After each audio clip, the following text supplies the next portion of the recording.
Good sticks, everyone. Welcome to the Captain Avalanche Fancast, your unofficial source for all things Colorado Avalanche hockey and more from a fan perspective, hosted by me, Captain Avalanche Corey, and our expert chum chef, Dom. Now, we're no insiders. We're not inside the locker room face-to-face with our favorite players, but we hope to create a relatable and welcoming environment because we're just like all of you listening. Fans with a deep passion for the game of hockey, and in this case, the Colorado Avalanche. This week, Dom, the Avalanche are getting served. That's right. The Colorado Avalanche are on trial and are presenting before the court. But not just any court. After going through a gauntlet of their toughest divisional rivals, the Avalanche now sit as defendants in hockey court.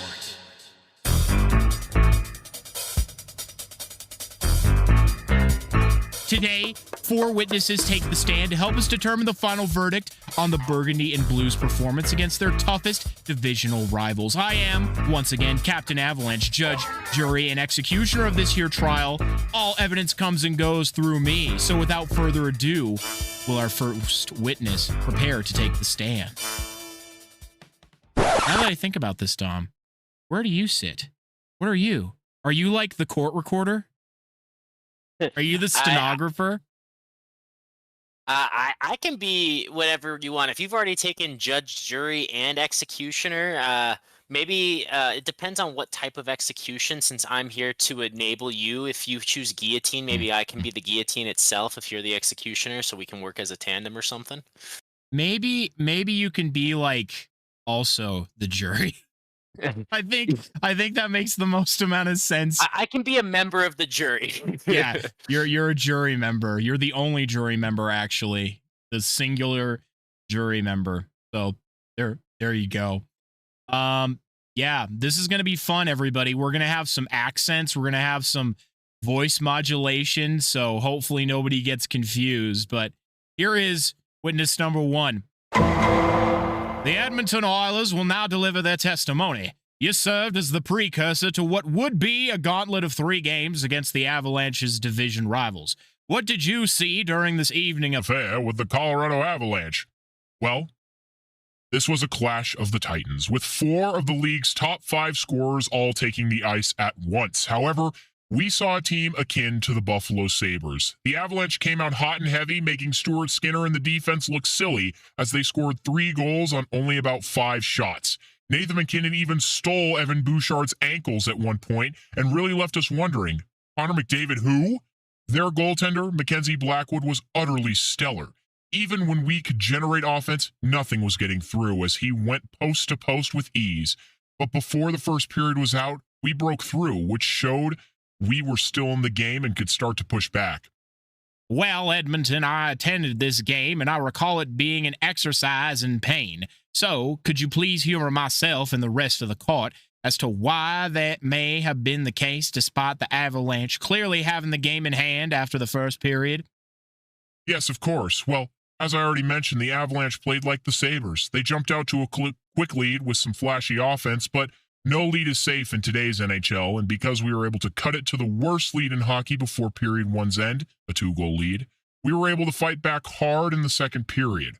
While the goals didn't necessarily come easily, they did come with some persistence as we completely took over the game and momentum at this point. We were able to continuously set up in the Avalanche's zone for long and extended cycles, and none of their defenders put in the extra strides to get the puck away from us. This happened over and over again, and the fact that we only walked away with 2 goals to tie it was insane because we snatched the game in its entirety. Going into the third, we had it tied, and there was now some pushback from the Avalanche, but it seems some internal frustration had set in, and the Avs couldn't break through. Then, during another extended cycle, Evan Bouchard scored the backbreaker from the blue line, and despite there still being about 7 minutes left, the Avalanche ended that day with a loss. Do you feel the better team won the hockey game? Yes, I feel that was the case. No further questions. Witness. The jury has a question. Oh, yeah, the jury's got a question, yeah. Actually, question is... Oh, the is... jury's got a question. Are you by chance, the judge, the Southern judge, are you Judge Chamberlain by chance? Because if so, I would like to campaign for my role to be revised from jury to Joe Pesci. You can absolutely be Joe Pesci. All right. From this point forward, at least in this court, I am hereby known as Vincent Gambini. Thank you very Oh my much. gosh. Yes. No, it's all coming to me now. I know exactly what movie I'm pulling this from. I love that movie. Okay. You're welcome. Yes. Anyway, back to it. Now, I strongly dislike our next witness. Scratch that. I strongly dislike all of them. More specifically, I dislike Matt Duchene, who always manages to score against the Colorado Avalanche. But I suppose we need to hear their testimony. Will the Dallas Stars please take the stand? All right. Now, Dallas, what team did you encounter on the 18th of January? We faced our old friend in Scott Wedgwood as he came back from injury quickly and played a really strong game against us. He didn't look like he even missed a beat, but this Avs team played like one who had just been embarrassed a few nights before. Even though Matt Duchene got one early on about the sharpest angle shot you can imagine, and honestly, that is how all of our goals got passed at any point in the game. They all were just absolute, what can you even do about that type goals from on or behind the goal line? Not to mention 2 of them were power play goals, which is impressive as the Avalanche's penalty kills continue to be very strong. But Casey Middlestat tied it in the first and finally got the monkey off his back and was ultimately rewarded with 3 points in the game for his efforts. Seems like every time you write something about a player, they show out the next game. Please, Dallas, stay on topic. All right. So anyways, we became more and more aggressive as the game went on, but no matter what we seemed to do, the Avs had a response for it. We pressed the Avalanche, walked away with but the Avalanche walked away with 3 second period goals, one of which was a power play goal, which is funny that the Avs scored a power play goal here because we have the #1 PK in the NHL. For Cale Makar, it was his 100th goal, and Jonathan Drouin scored his 100th as well. Even when we fought back and got 2 of our own in the third, the Avalanche remained calm and in control. And that was the message of the game. It never came out of the Avalanche's hands. They were always in control of the game flow. And that was shown by the fact that they got 2 more third period goals of their own. When it seems like we might just be back in it, they'd just score another. Even though I feel like our defense was good, the Avs were just scoring casual goals like it was easy and fun. No further questions. Does Joe Pesci have a question? Not at this time. We're the first Joe Pesci that forgets that he can ask questions. Oh gosh, wait. Oh my God, you're right. What was his name in the movie? I'm sorry, I'm forgetting. His character was Vinny, right? My cousin Vinny. Okay. But Vincent Gambini, and then of course he's pretending later in the movie to be a different lawyer, so that Judge Chamberlain doesn't question his merit. Right. Gosh, that is a great film. Just to totally such a great classic. Yeah, that's a good one. All right. Our next witness is ready to take the, oh, hey there, I'm Minnesota, and I'll keep it brief. We punked those Poles or Avalanche. Even though they hadn't lost us in our last 5 games together, we were there without Kirill Kaprizov and other important players. We just kind of went out there and did whatever we wanted to do. No Nathan McKinnon heroics could save the day. The Avalanche must have been complacent from their win over the Stars and just decided because of how they beat us last time that it was going to be the same. Well, not only did the Avalanche have no energy, but Marc-Andre Fleury was feeling himself, don't you know? Getting his 20th win to tie Marty Brodeur for the most 21 seasons for a goalie at 10. We were tied for a good majority, but we were able to capitalize on their slow legs in the beginning of the third and just took the lead and never let go. The Avs just lacked any kind of pushback until the final 3 minutes of the game. By then, it was already too late. Our tendy was dialed, and our defense wasn't going to let them posers do nothing. I wish I had more questions, but I want to forget this witness as quickly as possible. Vinny, you may approach the bench if you desire to do so. I do have a question. Do you mean hoser or poser? That's question number 1. Poser and... a poser and a hoser, eh? Well, thank you for clarifying. And Minnesota, eh? Can you tell me, are you sure Fleury is retiring this year? Because he's playing some of his best hockey I've seen from him in his long career. As you said, 10 years, 10 seasons now with 20 plus wins. Are you sure he's retiring, or are you forcing him to retire? Oh, if we could keep him around for another 5 years, we definitely would. But he said at the end of this season, this is going to be the last one. So I'm pretty sure he's retiring. But you never know with Marc-Andre Fleury. He's like Ozzy Osbourne. He says it's his last tour, and then he just comes and does another one. Well, if this wasn't a trial for the Avalanche, I would say that I do hope that Fleury comes back for another season on behalf of all hockey fans everywhere. But seeing as this is the court of the Avalanche, I must have that stricken from the record and no further questions, Your Honor.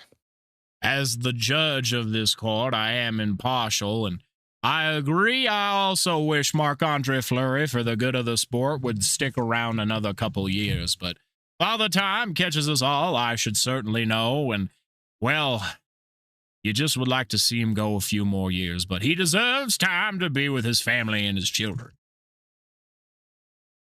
Agreed. Agreed. Will our final toughest witness please take the stand?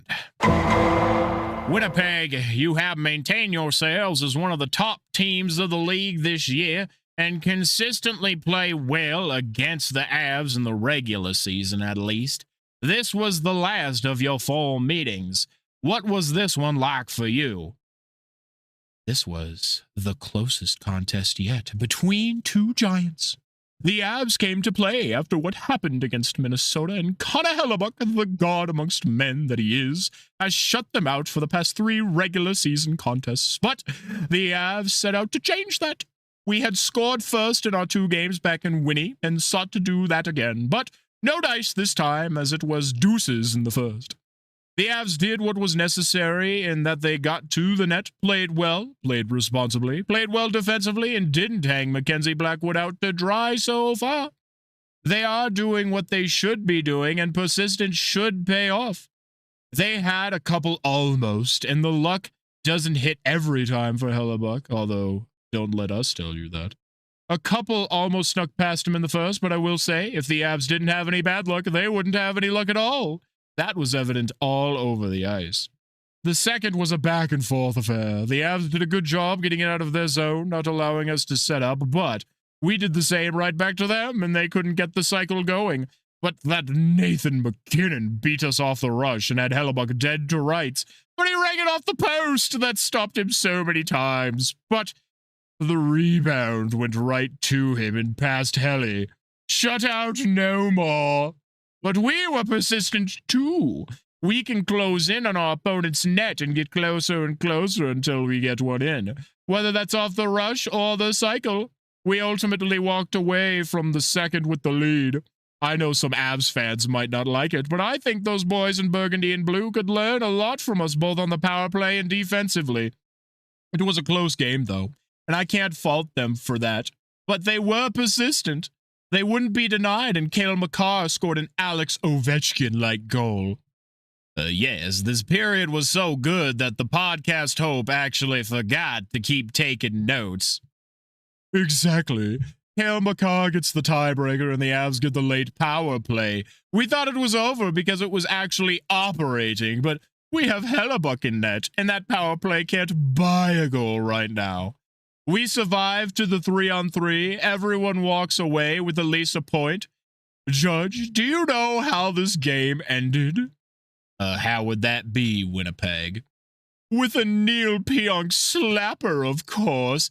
I'm going to stop you right there. I reviewed the footage, and that was truly the most anticlimactic and disappointing end to a game I've ever seen. There wasn't even a reaction from the crowd. It was truly the lamest shit I have ever witnessed in all my years of hockey court, and I am disgusted that this is how the game like that ends. There have been virtually no goals that the Avalanche can hold Mackenzie Blackwood personally accountable for until right now. That one was truly sad. I cannot believe that we only got 15 seconds of 3-on-3 just for it to end like that. please get away from the stand. And then I do Mr. have Vinny. a question, Your Honor. Yes, Mr. Vinny. Is it true that Connor Hellebuck got an assist on that OT goal that shall be forgotten? If I recall that film correctly, he did, but I will double check my notes here. He did, in fact, get the secondary assist, and lo and behold, it was his first of the year. No surprise there. And I have a question for Winnipeg. Seeing as Stuart Skinner is on Edmonton, not Winnipeg, and we don't want to get our Canadian teams crossed here, I'm sorry, what the deuce is going on? You sound like Stewie. It's because I'm from Winnipeg, and I'm very hoity-toity because we have the best goalie in the league. No further questions, Your Honor. Well, the court. Order. Well, based off the testimony of our witnesses here today and the evidence presented before me, I have reached a verdict for our defendant, the Colorado Avalanche. That verdict being not good enough. You entered the gauntlet of divisional opponents and walked away 1-1-1. 3 points of a possible 6 is simply not enough when you need to be making up ground wherever you can. These were all 4-point games, and Dallas, Minnesota, and Winnipeg have all lost multiple times in this past week, and you have failed to capitalize on that. That isn't even taken into account all of January, where you normally perform very well. But you cannot string back-to-back wins together. Although I suppose on the bright side, you aren't stringing regular season losses together either. However, here it states that you have 24 goals and 5 wins and 6 goals and 5 losses. These offensive inconsistencies, as well as other inconsistencies that were highlighted last week, and after reviewing old episodes of this podcast, are issues that have been present since December and have still not been fully addressed. Your goaltenders are giving you a chance to win every game, and some nights, particularly against the Edmonton Oilers and the Minnesota Wild, you are hanging them out to dry. This caused Mackenzie Blackwood to finally give up more than 2 goals in a game, and you just expect highlight reel saves back-to-back with no consequence. Well, there is consequences, sons. Losing. Then there is that ineffective power play. In order to gain some insight, I spoke with someone who played the game of hockey and asked them why a power play might struggle. They stated, quote, "The biggest issue you will see with the struggle in power play is the face-off. You lose the face-off, you waste 20 seconds of power play, and then you are forced to make a zone entry, which is not a guarantee. You don't have someone who can float. If you don't have someone who can float, you are forced to and play in the bumper position. That can cause an issue as well. You have to get rubber towards the net, or it's a wasted opportunity. Get pucks to the net. When teams are struggling, they go to what is known as an umbrella pattern, which we call a 3-1-1. 3 high, 1 in the middle, and 1 down in the net, to prevent the defense on the power play from shooting out the puck, which you shouldn't be playing. It tells you that the team is worried about the puck leaving the zone rather than being aggressive, which you need to be on the power play. Win the face-off, set up, tire out the killers, and make plays. You have to have the same mentality that Logan O'Connor has on the penalty kill on the PP. And we saw this example numerous times over your past few games. Needless to say, Colorado, you will make the playoffs, but you need home ice advantage. Certain metrics and eyewitness testimony state you are trending in the right direction, but right now your performances simply aren't consistent and aren't good enough. Court is I adjourned. would like to submit one piece of evidence for appeal on behalf of the defendant. You may. Earlier this month, and that includes part of this year, in these games that are worth 4 points, They did, in fact, smash the Minnesota Wild 6-1 on the road, January 9th. Out of character. Out of character here. Yeah, and that's where my problem is, right? Is you go to Minnesota, who pretty much has the same staff minus a couple folks who came back, and yet you can't beat them at home. It looked like a completely different team. And I mean, Mackenzie Blackwood's out there. Like, he had 2 of the plays of the night on the NHL Instagram page from the saves that he made on Minnesota. Him not being in net, it would have pretty much been the opposite score. They would have been 6-1 on us if Mackenzie Blackwood wasn't in net. And it's hard to say because it's not like they were out there like they didn't care, because I've definitely seen that. But they just had no urgency, I think, is the best way to describe it. I mean, that's how everybody's been describing it, and I agree. There was just no urgency out there. And then suddenly they hit 3 minutes left in the game, and they're like, oh shit, we're down 3-1. We should probably try and do something on that about that. And yeah, the 6-on-5 has been successful, but it's like they're becoming overly reliant on the fact that they can score 6-on-5. Well, that's good for 1 goal, very rarely 2. You can't allow yourself to just end up in that position. Okay, sorry. I need to interrupt our regularly scheduled programming because I am watching the Nashville versus Sharks game live. Oh. We are 7 minutes into the game, and the Sharks are already losing 3-0. So nice. Role reversal to what happened 2 days ago. On the ensuing 3 consecutive face-offs following the 3rd goal, there have been 3 consecutive fights. Oh, Jesus. So they score the goal at with like 13:04 remaining. Luke Cunnin drops the gloves on the ensuing faceoff. Then it's 13:03 remaining. Barclay Goodrow drops the gloves on the faceoff. Now at 13:02, Delandria has dropped the gloves on the faceoff. This game is fucking weird. I mean, I guess I can understand, not gonna get into spoiler territory, but after how the last one went, I can certainly understand why there is perhaps some aggression.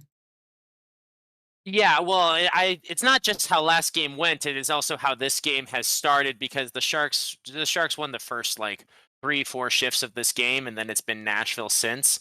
And it's very frustrating to watch. In fact, the only reason I'm still watching it is because, again, no spoilers, because of what happened Tuesday. Because if karma exists, then the Sharks will win this game. There's no better way to put it, because this feeling is I was on the exact opposite side of this feeling I have right now just a couple days ago. Dom, I'm pretty sure you want to go out there and start fighting the Nashville Predators. Honestly, I'm seeing Jonathan Marchessault on my TV, and I guarantee you it's worth it if I can get him in the box. That if he'll fight me, like, let's go. Like, I'm worth nothing on the ice. He's their top line guy, so let's go for it. Please, let me at him. You could beat Jonathan. Oh, I know I could, because also hockey players look taller because of their skates, but it's actually a sport where a lot of guys are like 5'10". So surprisingly, I'm taller than like something like half of the league or so. So I could actually scrap with at least a decent portion of them. It'd be fun. I'll tell you who that doesn't apply to is Valeri Nichushkin. It's a lie. They say he's like 6'3", 6'4". It's not true. I'm 6'3", and I was looking up at this man. I know I've shared this story. He was so big. He was so fucking big at the red carpet event. I am 2 bills plus another 50, and that motherfucker made me feel small. That's how big Valeri Nichushkin was. Wow. So yeah. Well, also in other news, I believe his first name is Walker, but Walker Duer, the Sharks just picked up on the waiver wire. I want to say it was either today or yesterday. Just got his first Sharks NHL goal. Just now to make it 3-1. So 4 goals in 8 minutes of this game. It is still as wacky as ever. Wow. You know, good to know that it's never a boring affair between Nashville and the Sharks. Yeah, that is a great way to put it.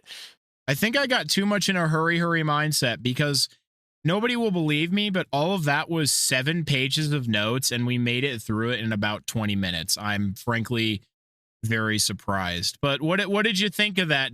What did you think of that, Tom?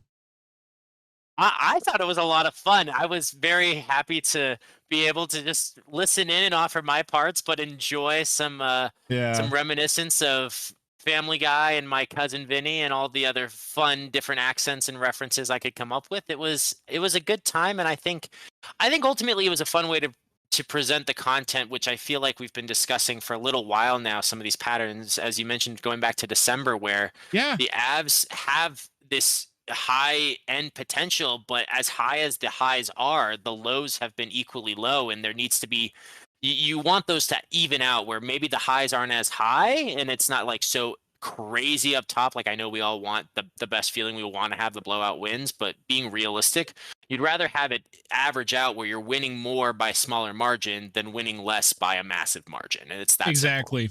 And what's crazy is, yeah, I've been reviewing the old episodes. Yes, I listen to my own podcast episodes. I have to make sure I don't make any audio mistakes. So it's good to catch, make sure everything's consistent. But what's consistent, honestly, is the shit I've been saying. Like, I went through a few episodes. I'm still not quite caught up. I think I'm on our Christmas episode still.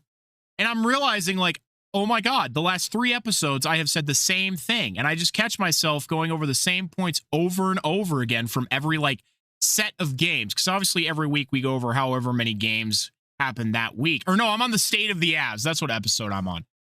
Or no, that's our most recent episode. I'm totally lying. I am on the Christmas episode. But yeah, I've just found consistency in what I'm saying. And pretty much, if you want to know what I've been saying in more English and less theatrics, go listen to those episodes if you haven't already. But the points essentially remain the same, except what frustrated me more is that they really did leave Mackenzie Blackwood out to dry against Edmonton and against the Wild. I mean, the dude was putting in work. He walked away with a below 900 save percentage against Edmonton, but let me fucking tell you, if he had not been in the net, it would have been so much worse. Oh, you're preaching to the choir. You understand that is the reason the Sharks have double-digit wins on the season. They would still be in last place, but it would be much worse if it wasn't for Mackenzie Blackwood. And I mean, seeing that Oilers game was actually awful because the first period was so good. I mean, they had some trouble getting into the zone, but they scored 3 fucking goals.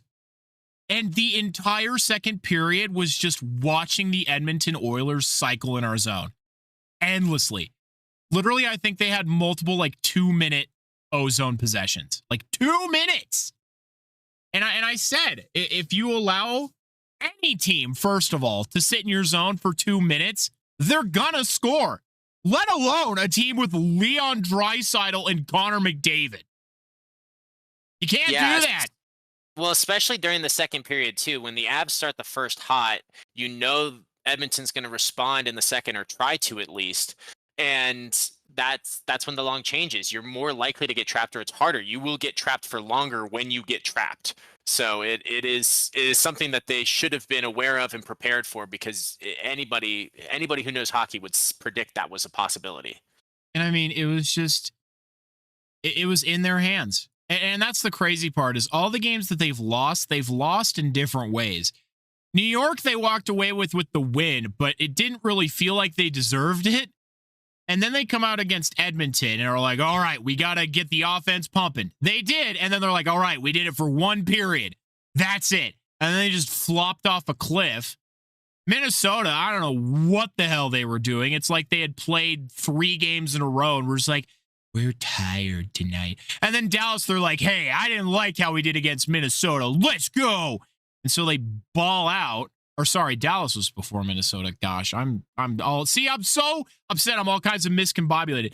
Winnipeg was genuinely a really good game. Winnipeg's just a good team, and the Avs competed the entire game. I'm honestly, the part that pisses me off the most was the fact that it ended in literally the most unglorious fashion I have ever seen. I was pissing and moaning about it last night. I told everybody I was going to piss and moan about it today because it was stupid.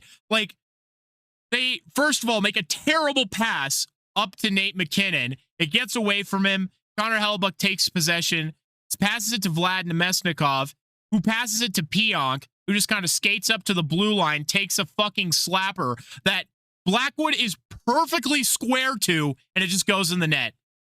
Literally, I've never heard an arena so quiet in my life. Dead silent after that. And I was just like sitting there. I'm like, oh, the game is over. Okay. Like, damn. Like, I don't even want the 1 point. I wanted us to have a better opportunity to like win because we finally solved Hellebuck. Everybody kept beating the dead horse that Hellebuck shut out the Avs the last 3 regular season games. Well, fuck off. We beat him. And I feel like we genuinely could have won in overtime because we figured it out. We could get it past him. And we just lost the game. Yeah, I mean, that's just, like you said, anticlimactic because you have the pause, the intermission going into OT, like, or not the intermission, but you know what I mean. I There's do. the delay. And then you're all hyped up, the game's ready to go, and then 15 seconds later it's over, and you're just like, well, that's lame, and it is lame. It was and so lame. That is the problem with the 3-on-3 format of overtime. It's just it makes it either so boring and slow where it's just a possession dominated thing, or so quick unless both teams just kind of have a mutual agreement to go out there and let all hell break loose. But that sometimes still makes it a quick overtime as well. At least it's a more exciting quick overtime, but yeah. realistically they need to update the format because I think too many of these games either are boring and end up in a shootout or end so quickly that it's not much fun for the fans. And I mean, like, I'm fine with it being quick. Like, when we beat Buffalo, it was barely a minute into overtime. Devon Taves gets the possession. It's an exciting breakaway, and then it's over. But it wasn't even that. Like, Neil Pionk wasn't necessarily undefended. Like, Mackenzie Blackwood was ready. You know, Cale Makar was trying to go for the poke. He could have made a better pass to Nate to not allow this to happen in the first place. But, like, it didn't really seem like it was going to be anything. And then it was just in the net, and you're like, okay, like, that's cool, I guess. Yeah, and it's just sometimes it doesn't go your way, and it is what it is. But it's at least in the game against Buffalo, if it's 1 minute, that's a full shift, or possibly couldn't two even shifts. get a full shift. There would be the up and down the ice. There would just be more movement, more going on first, you know? So they can both be ended early, but clearly in different ways. And obviously, yeah, it's very different. You know, those fans for the Winnipeg, those hosers, they would be thrilled watching at home on their TVs. I'm sure they fucking were. There's always a winner and a loser on those things where one team is just deflated and bored and just disappointed with how quick that is. Especially, I think that's what's hard is when those happen, it is always worse for the home team to be on the losing side. Oh my God, if you lose quickly in overtime as the road team, you're like, fine, we got a point. We stole the point. Whatever. Let's go home. Let's go take a nap. Let's go hit the showers. But if you're the home team and you got that crowd and everything, it's just got to be so stunning. It's an actual shock to the system. Yeah, I actually, that is the perfect way to personify the emotion. That's perfect. I have nothing more to add to that. Well, my final gripe, now that I'm just kind of riffing it here with you, is the face-off dot. It's so true, though. Like, when I was talking about the power play thing, I really did, like, ask somebody. I said, hey, so-and-so, you played the sport of hockey. What would you say is maybe the reason for a power play is struggling? And obviously, I do still intend to look into it more. Life is just very crazy, and I put all my effort into doing hockey court and the other exciting section that we have upcoming for you today. But I wanted to at least get some background knowledge because, of course, I never played, so I'm a loser. But, yeah. And the face-off is true, though. I literally watched it happen. They lose the face-off, and I was actually watching the game with this person. They lost the face-off on the power play. They got it sent down ice, and it was literally a minute 40 before they made it back to the zone. Literal 20 seconds. It was on the nose. But just in general, they've been losing the face-offs all the time. Whether if you're in the offensive zone, you lose the face-off, then you lose the O-zone possession. You're in your defensive zone, you lose the face-off. Great. Now you got to break up the cycle for the opposing team. People, the way they described it to me, and I agree, people don't understand or underestimate the importance of winning a face-off. It pretty much determines who gets possession for that shift. Oh, and possession is huge. I mean, obviously, we talked about it in regard to, or regarding, in regards to whatever the proper grammar is there for overtime. But on a power play, yeah, that is the whole point. Is you have the extra man, so you should, in theory, if you do well, you should not lose possession. And there's no easier zone entry than when you're already there. When you're already there, the defense is back in their own zone. They're at the faceoff dots or lower, so you are controlling at least half of the offensive zone. You have control, hypothetically, of 75% of the ice if you win that faceoff. So it is the freebie. It is the benefit of the power plays. All you got to do is win that faceoff, and you have as much extended zone time as you want, as you're able to create for yourself. So when you sacrifice that first faceoff, some might say, yeah, it's just one faceoff. You still have a minute and a half, but you're never going to have a better entry into the zone and get your offense set up and have natural spacing from the defense when you have to get everyone on side. Everybody has to come in behind the puck rather than being able to set up in front of the puck and move around and create passing lanes.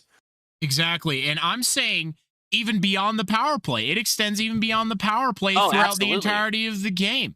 It's so critical to be winning on the dot. And of course, you're never going to be 100% on the night, but the Avalanche genuinely have to be one of the worst faceoff teams in the league. I would be willing to bet it right now. At least it's felt that way in these last like January set of games. It's just been abysmal. And it's taking away their ability to set up a cycle. It's taking away their ability to get out of their own zone, which they are already piss poor at anyway. So it's not helping.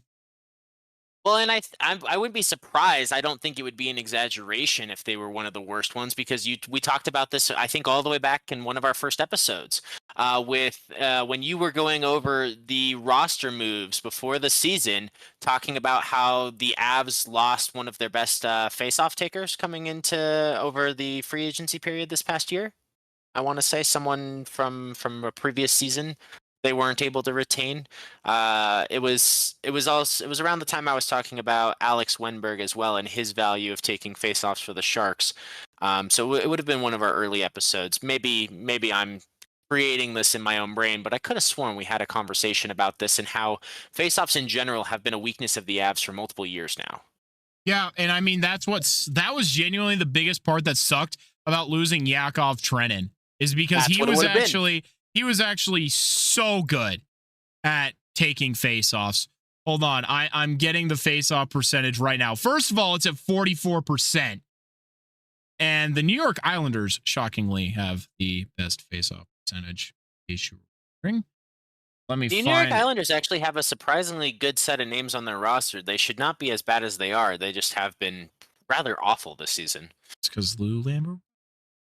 Oh, yeah. Ready? The Colorado Avalanche for face-off win percentage, 30th. Yikers.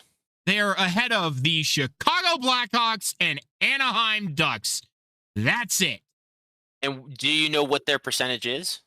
44.23% and 43.74%. Not even a full percentage point above those two teams. Wow. And out of curiosity, where are the Sharks on that list? Sharks are 23rd. You have a 49.29. Yeah, I was gonna say I don't feel like they're stunning, but it's at least not a huge detriment to the team. I feel like it's inconsistent. So that was just a side question, sure. Side tangent of interest, because I feel like it's up and down. And what's interesting about this is looking at like who the top 10 are. Is only some of these teams are like good because yeah, you can win the face-off, but you have to be able to actually, do something with it. Because again, the number one team in face-offs is the New York Islanders, but they're not really generating offense. But then number two is Carolina. Like, oh yeah, that makes perfect sense. But then number 3 and 4 is New York and Philly. But then number 5 and 6 is Toronto and Dallas. So it's like, you need to win face-offs if you know what the fuck to do with it. And I promise you the Avs know what the fuck to do with it. But the fact that they are almost 10%, over 10%, over 10% behind the number one face-off team, like, you need to get adjusted to the mean here. Absolutely. And I think the best way to say it is you need both. championship teams, they might not be the best at faceoffs. They might not have the best offense, but they have consistency in both. They have high enough level of quality in both. You said it there. There's teams with this great faceoff percentage, but if they're not converting, it doesn't matter. And you've got these powerful offenses that the Avs have, but if you can't get possession and set yourself up in good situations, it is harder to score. It simply is. So it's quite simply, you just need to have strong strength of both, at least, or at least not have a weakness in one of them. Exactly. Quick update on the injury front for those who don't already know. Oh, wait, no, sorry. First, this news, we have an Instagram account now. It is set up. The first post is there. We're going to post memes. We're going to post clips. We're going to let you know when episodes come out. But we actually have an official Captain Avalanche Fancast Instagram account. You should go follow it. It is, let me make sure I tell you correctly, it is just Captain Avalanche Fancast. So just give that a look up on Instagram. You'll see our profile picture matches the one on Spotify. Go give it a look. It's going to be pretty awesome. So we now have an Instagram account. And for those of you interested in Macklin Celebrini highlights, we'll be able to repost those when they're posted by the Sharks in the NHL. So you don't have to watch the Sharks bad play to see the best player of the future in action. So there you go. Lots of possibilities here. We're very excited. And I get to learn a lot because I am running the Instagram account. Do I know anything about it? No, but I've been asking a lot of questions from people that do. So look forward to that. We'll try and post semi-regularly on it. Obviously, we'll post every week when we release an episode, and we'll try and post some funny game-relevant reels. We just threw one up today, and I'm already got another one in mind, so it's going to be good. Speaking of which, that first reel talks about Valeri Nichushkin, who was expected to be back, only to be hit with an injury setback and has gone from day to day to week to week. My God, somebody save me. The pain never ends. But on the bright side, it's not the same as Valeri Nichushkin, but we'll take anybody at this point. Miles Wood is expected to play at some point over the next 3 games. The Avalanche have a back-to-back on Saturday and Sunday. Both 11 a.m. games, by the way, on Saturday and Sunday. Ugh. I know. What the fuck? If you're going to do a back-to-back like that, do an 11 a.m. and then like a 5 p.m. Get the extra 6 hours. I actually want to know who made this fucking schedule. Like, at least try to make it 24 hours between end of the first and start of the second, not start time to start time, because that's just awful. Yeah, awful. Because I like the 11 a.m. games. Like, I like Hockey Saturday. I like when it starts early. I love that shit. But, yeah. No. Oh, trust me, I get it. I'm here watching games that start at 8:30 because of Pacific time and just the Sharks not being a major market, so they're not going to get adjustment, and just quite simply, it's California. Things happen later. I get it. I know what you mean about having those earlier games it's easier to watch as a fan who's not in their local market. Yep. So Miles Wood is expected to play at some point over these next 3 games, so that will cut the injury list down to 3. Hooray. And at that point, you are just missing Oliver Chillington, Gabriel Landeskog, and Val Nichushkin. But if you can get back Val Nichushkin, sweet Christ, the Avalanche will pretty much be as healthy as they can be. And I know they want some defensive depth, so Oliver Chillington coming back would also be good. Please, Lord. Please. Also, while we're praying to the Lord, can you please ask Eustace Onanen to play like he did as an Avalanche, because he's the starting goaltender tonight for the Predators? What's that supposed to mean, though? Just let in more goals than Forgiev. All right. I don't think I need to ask. That's his choice to make, honestly. Fair enough. Well, for those interested, as it stands live, it is now 3-2. So the Sharks have fought their way back into this game, as I would have hoped. Unfortunately, that means I'm not going to bed early tonight when the podcast wraps, because this is too exciting. I think there needs to be a petition to the league office for the Sharks and Predators to play more times per year, because these 2 games have been some of the most crazy, wild, weird, wacky, all the the adjectives. I couldn't even think of the word adjective. I was too busy with W words. All the W adjectives you can think of have been the last couple of games, other than the Sharks winning. That's the only W I can think of that the Sharks didn't have. Hopefully, the next W you find is a win for your sweet, sweet Sharks. Well, Dom, it sounds like you had fun in hockey court and enjoyed that section, but unfortunately, your team is also on the hot seat. I almost gave away some spoilers, but remembered you told me that you wanted to save that game for next week. So let's hear what Dom has got to say. It's all sunshine and rainbows. It's time for In the Tank with Dom. Yeah, sure. All sunshine and rainbows. I'm going to go get some chicken. I'll be right back. Keep going. Yeah, all sunshine and rainbows is one word for it. Another word is just utterly abysmal, pitiful, disappointing, and just I'm running out of words to describe it. Like, I'm at a loss for words because I've expressed disappointment this year at the inconsistency of the Sharks when things are going well and they just manage to flop in the third periods, the inconsistent power play, the bad defense, the turnovers, all the fundamentals, any problem you can think of. I've ranted about the Sharks having it at one point or another this season, and I'm somehow found a new low. During this past week. I know I've talked about bad weeks on this podcast, about having some of the worst weeks as a Sharks fan I've ever had. And, well, this one has to be somewhere in those top 10 worst weeks because it is. I said I wasn't going to talk about the Nashville game today. My goal was to talk about the Nashville games together next week. And so, yes, I've mentioned elements of the Nashville at San Jose game tonight live, and I've hinted at something or some of what has happened in the game when the Sharks were at Nashville just 2 days ago. And it is very exciting, and I want to be able to cover them both together. So I will save it, but I just have to say very quickly, that was one of the worst collapses I've ever seen. The Sharks were up 5-1. The final score was 7-5. So if you're, feeling depressed, just remember it can get worse. But the final score isn't even the funniest part about that.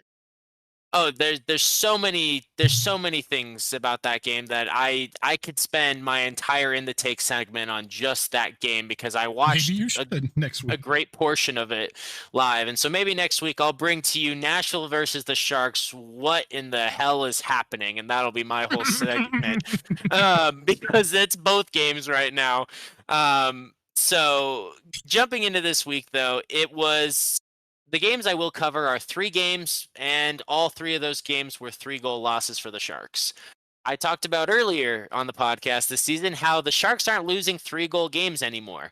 Well, that's just not the case. And last year, and one of the ones this week was a 3-goal loss with 2 empty netters, and so it does happen. It's not all 3-goal losses are the same, but it's not been it ain't been pretty.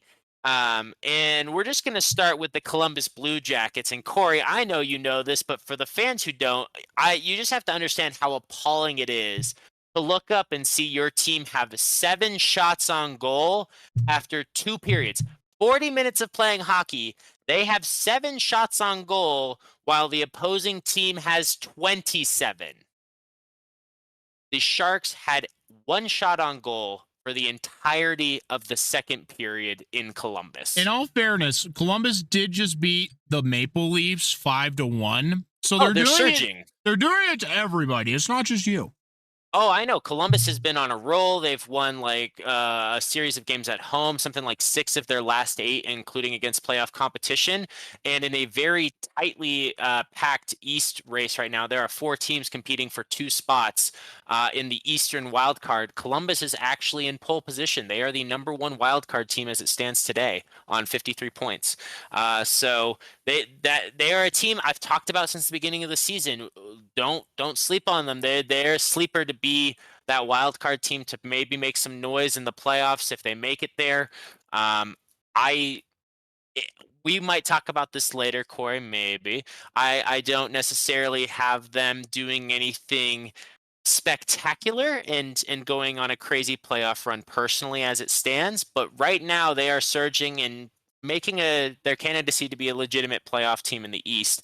That doesn't make it any easier though to watch your team struggle. Like the Sharks are a struggling team, they are a rebuilding team, they are the worst team in the NHL right now, bar none. They have fallen from when I did power rankings and they climbed close to getting out of like the bottom row of 8 to or the bottom 10, and they've just been falling back down ever since I did those Thanksgiving power rankings. And they are just, I mean, for a struggling team, it was a bad performance. Like on a good night, the Sharks are competitive, but that doesn't change the fact they're a struggling team. On a bad night, the Sharks. well, they played like sharks out there. If I said that, that was not intentional, but you know what? Fuck it. They played like sharks out there. And for a game that was Marc-Edouard Vlasic's, a career Sharks 1300th game in the league, all of those coming with the Sharks. So one of our longtime defensemen, Mr. Pickles there, certainly one to forget for the whole team. The 1-2-3 or the 70s line, whichever you prefer. Maybe I would love a poll if people think the term 70s line or my term of 1-2-3 line is a better nickname for the Toffoli, Eklund, and Celebrini line. I would love to get some input from others out there. Maybe send us a message on our new Instagram. We can have polls that way as well. Get some input. Send us your thoughts. But anyway, they were responsible for the lone Sharks goal in the game from Toffoli in the third after Columbus had already put the game well in hand. They did score an empty netter. And so overall, I can't fault Georgiev in this game. He had a strong outing with 30 saves on 33 shots in the 4-1 loss. But the team in front of him hung him out to dry and had really hardly any offense to speak of until the third period when Columbus led up their onslaught. I wanted to say earlier though, it's like I do hope they make it though, even if they don't make a lot of noise in the playoffs. I really do hope they make it. I think that is proof enough, right? I think that's meaningful enough, even if they don't make it far, like no Cinderella run. Like the fact that if they make it at all, I think that's special. Yep, I 100% agree, and I think it's going to be interesting. I think we're going to have the potential for a Cinderella in the Eastern wild card, no matter who we get this year. I don't think we could ever consider Boston a Cinderella if they're the wild card by any means. But Columbus and Montreal would both be very compelling storylines to see make the playoffs, and so odds are that there's a decent chance that we would get at least one of those teams in there. So I'm definitely hopeful that at least one of them, if not both, will be in the playoffs here in a couple months' time. Really, though, that's all I had to say for the Columbus game because it was just pitiful. It was depressing. It was a team that is on the rise against a team that is about as low as you can get in the league right now without falling to the AHL level. And yeah, Corey, if you have any questions about the game, I can do my best to answer them, but I really don't want to talk about how bad this game was. I was going to say, I don't want you to dwell, brother. I'm just going to keep eating my carrots and potatoes while you simmer in your cesspool of sadness. Love the alliteration there. I will do just that. Well, only for a little bit longer because next up, it was our turn to play at the New York Islanders, and we talked about when you think about some pitiful teams in the league this year, they're definitely near the top of that list. Just as a basement dweller towards the bottom of the East, with only Buffalo behind them.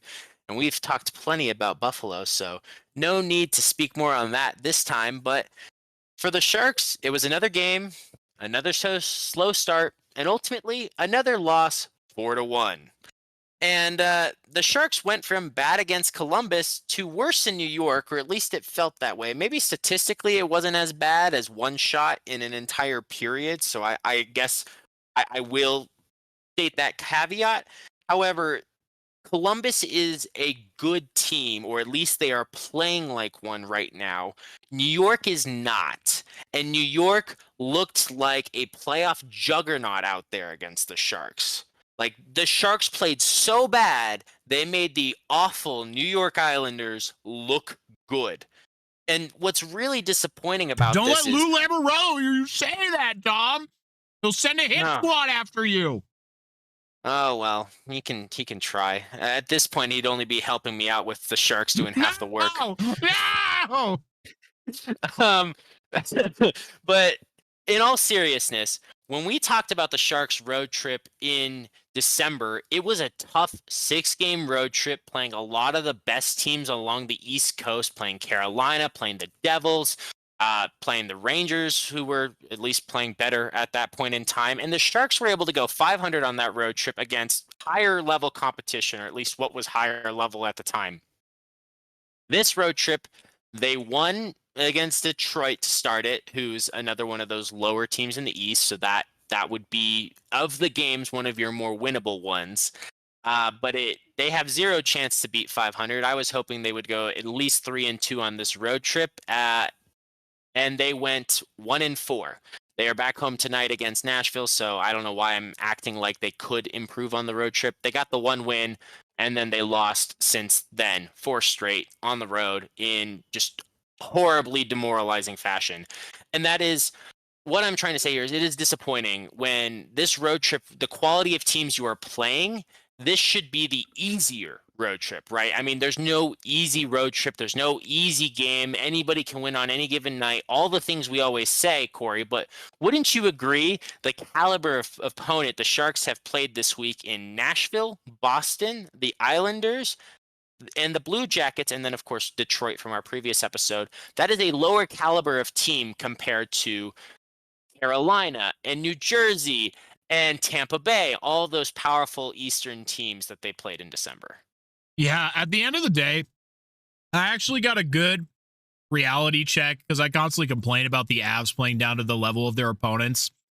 And somebody said, not to me, but I saw it as I was scrolling a comment section, that every team plays down to the level of their opponents. Your team is not special. And you know what? He's right. And the whole thing about it is, who are the Sharks playing down to? Nobody. People should be playing down to the Sharks. But at the end of the day, I know what you mean, Dom. It's true. Yes, everybody can win on any given night. Hockey is super unpredictable. And yet at the end of the day, you see teams like the Islanders and you're like, why are we losing? And why are we losing this badly? I don't understand. Exactly. And this time in this game, Georgiev was less serviceable as well. So he wasn't able to perform as exceptionally as he did against Columbus. This time allowing all 4 Islander goals on a mere 31 shots faced. So not a bad stat line, but not the 900 plus that he had in the previous game. Another one of the impacts in this game, something I do think could have been attributed to part of the offensive struggle, is Tyler Toffoli actually missed the game with a lower body injury and was a very late scratch in the process. The shakeup in the lines promoted Alex Wenberg to skate on the same line with Macklin, Celebrini, and Eklund. We've not seen Eklund and Wenberg on the same line since very early in the season, so big shakeup there. And there were some exciting opportunities, but ultimately that late scratch of Toffoli, you could tell the chemistry on that line. There were a lot of turnovers that were like very close, right idea type of plays, but the timing wasn't quite on. The positioning was just slightly off. So you could tell them not having played much together definitely had an impact on that line. And ultimately they weren't able to get on the scoreboard at all for anyone on that line. This was, however, the first game with Will Smith skating with his new line, lining up with Granlund and Zetterlund. And we've talked about Will Smith having an up and down season. Granlund is great on the power play, not so good 5-on-5. Zetterlund has flashed and is maybe a little underappreciated. This line is credited almost and treated like a top line by statisticians. Realistically, is more of our second line for the Sharks. Anyway, point being is Will Smith has been struggling and being bounced around the lines. He's been taken off of Macklin Celebrini's line for what looks like for good. Now that Celebrini, Toffoli, and Eklund, the one shining light or shining line is more accurate, that the Sharks have. So finding a good fit for Will Smith is critical as we look ahead to the future. And I really think it's also going to have an impact on what guys are going to be extended. We have some UFAs, unrestricted free agents, for those who don't know that acronym, after this season, including guys such as Luke Cunnin, who's currently, I would say, maybe our third line. But Zetterlund is someone we're looking to possibly extend. There's talks about whether or not Granlund will be moved at the deadline. So how chemistry is realistically, even if some of these guys are playing better than Will Smith is the guy you got on the cheap contract and you're looking to build around for the future. So finding him a fit that works could be instrumental in whether or not some of these guys are given extensions or if they're possibly traded away. So that's why I think it's important that he finds some chemistry and soon with Granlund and Zetterlund, because I would like both of them to stay for the future with the Sharks if possible. Before I move forward, Corey, do you have any thoughts on that theory I just posited?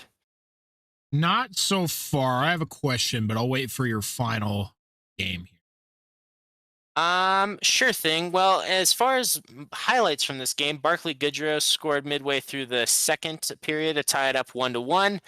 However, New York was actually quick to respond, this New York being the Islanders, of course, and they scored a goal less than a minute later to ensure the momentum didn't slide away. So when I talked about all the different things that the Sharks have struggled with, let's not forget that one where they score and then give up a goal on the ensuing next like one or two shifts. So very, very disappointing.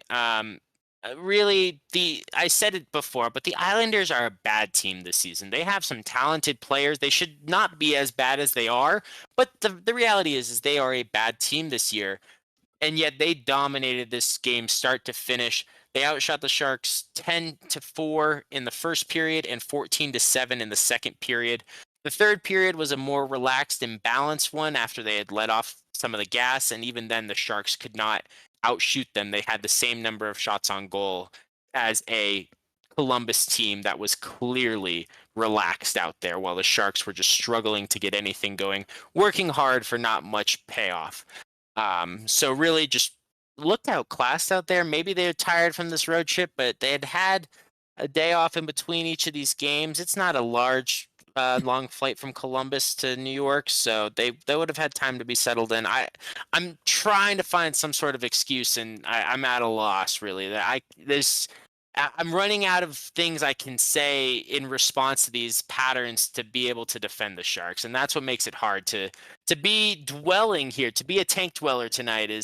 It is becoming harder week after week to defend the play of my team, as they just can't seem to get it figured out. There were these flashes, especially in November and December. The Sharks games have been really exciting to watch, but the later December and January, they just haven't been able to score the same way. They have a couple nights where they'll go off for goals, but then the rest of their games are 1 or 2 goals scored and they lose by 2 or 3. So it's just really, really turned into a depressing season, a bit more reminiscent of last year. And if there's any consolation, I guess, not only do we get Macklin Celebrini, but we can look and see what's at the top of the draft this year potentially as well. Who is it? I don't keep up with drafts as well. Do you know who like the number 1 prospect is this year? I don't. There was some movement from what I heard following the World Juniors, or if it wasn't the I think it was the World Juniors, or the U18, not the U18. Is it the U18? It might be the U18. Whatever it was that the US beat Czechia, and when we talked about the World Juniors. Was it the World Juniors? I think it was the World Juniors. Yeah. IIHF, right? Yes. Yeah. So the World Juniors, the US won. Yay. We talked about that, or I talked about it on a recent-ish episode because it was going to overtime for the gold medal game. That caused some movement from what I heard. There is not some clear generational Bedard or Celebrini talent at the top. So there are a few guys, from what it sounds like, can keep their nose ahead of the rest.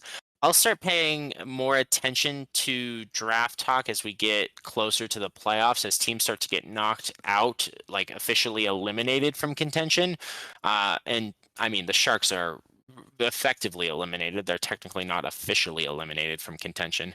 But as we start to get towards those eliminations, that's when more of the news and things start to shape up for the draft, and we get an idea of where things will be. So Corey, I guess I will take the responsibility, seeing as my team will have the best opportunity to do some research and come back with some potential candidates for that number 1 overall pick Well, just for our next episode. quickly, I did just give it a quick Google, and it looks like right now they have it broken up in North American, international, both skaters and goalies. And it looks like in terms of North American, the number 1 is Matthew, Schaefer.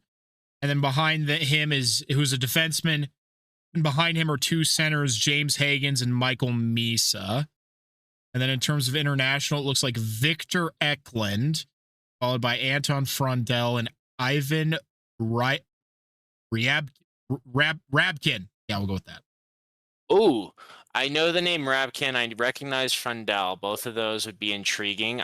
Eklund, if related to our William Eklund, that would be funny, although I doubt it, since it's international. And Eklund, our Eklund, I'm pretty sure was American. So I could see this one going either way. The Sharks, if you're number 1 overall, you don't typically use that on an offensive prospect, although the Sharks have need there.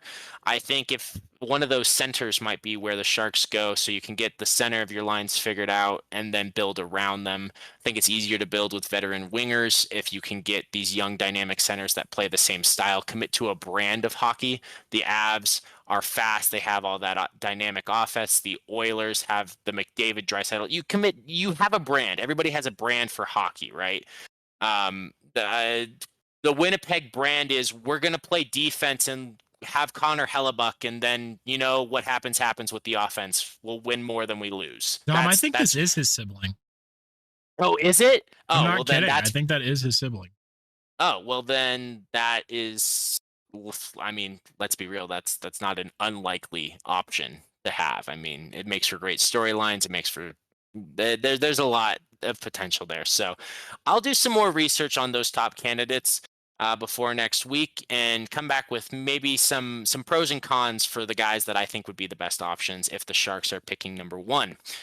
Back to dwelling in the tank, and the game that I guess is best for me to cover this evening from this week of losses is from Monday night, the 20th at the Boston Bruins. And the result of this game was 6-3 in the loss, but this was the game I mentioned where there were 2 empty netter goals, so not all 3-goal losses are the same. This one was a far, far better performance from the Sharks. However, just some stats and some notes, Corey, that you might not have known, but you might have. Did you know that I don't know anything. Well, you know plenty of things. You know how to be a Southern lawyer and run a whole hockey trial. But did you know that the loss for the Sharks marked Boston's 14th consecutive victory versus San Jose? Ew. And that is home and away. So the Bruins have not been kind to the Sharks in recent years, but do you want to take a guess, thinking that it's 14 straight losses, on what year it would have been that the Sharks last were victorious?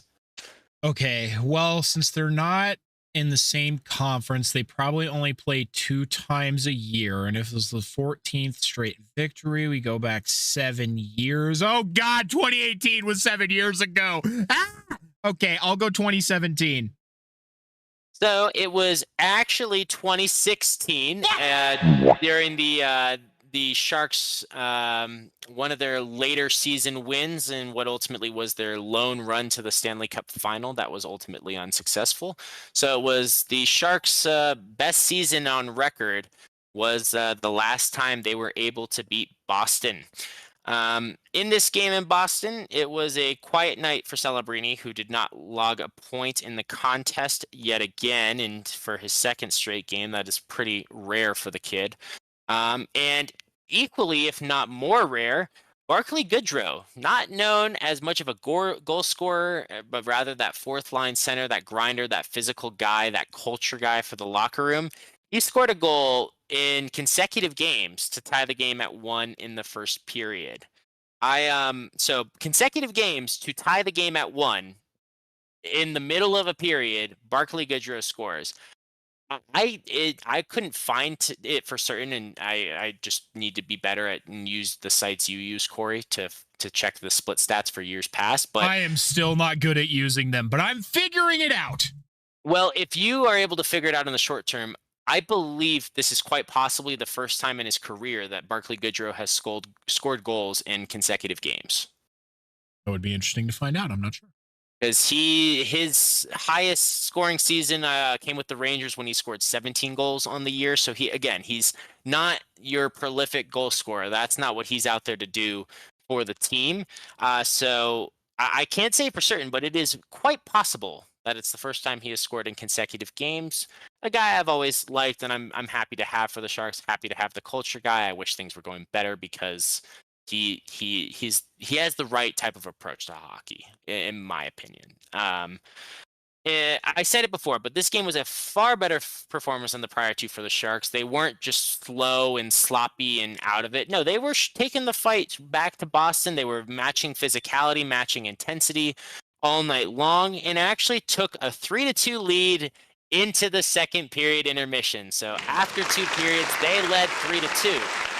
Well, we all already know this, and I've talked about it a million times, so I'm not going to make anything more of it. The Sharks went into the third period leading by a goal. Thereby, they must lose the game. And that is what happened. And they gave up 4 unanswered. Again, 2 of them empty netters, but still. 4 unanswered in the third period to snatch a loss from the jaws of victory. Unlike Celebrini, who was silent, Will Smith had a great game with a goal and an assist in the second period on the 2 goals the Sharks scored in the second period, providing a great show to all the fans in Boston in his return to the Boston area. Because, Corey, I think this one you might recall, Smith, of course, played for Boston College when he was playing college hockey before being drafted number 4 overall by the Sharks in the 2023 draft. Yes, I do recall. So bit of a homecoming for him. Clearly, Boston focused on trying to shut down Celebrini and his line, and Smith again with that new line combo with Granlund and Zetterlund seems to be working. Seems to be starting to gain some momentum. So I'd like to see if that continues, because then we'd have our top 6 truly figured out and hammered in with no more line jumbling. So this long process might be finally settling in and stabilized. So that is great news in the otherwise onslaught of depressing Sharks news to report. Now, Corey. Yes. I have not a 1, but a double Goober goal alert from this game against Boston. Unfortunately, the Sharks were the goobers on this and not receiving the benefits. The first goober goal came off Jake Wallman in the second period on a Bruins power play. Pasternak was actually credited with the goal. What ultimately happened, Wallman was standing near the top of the crease, and it redirected off of him and in.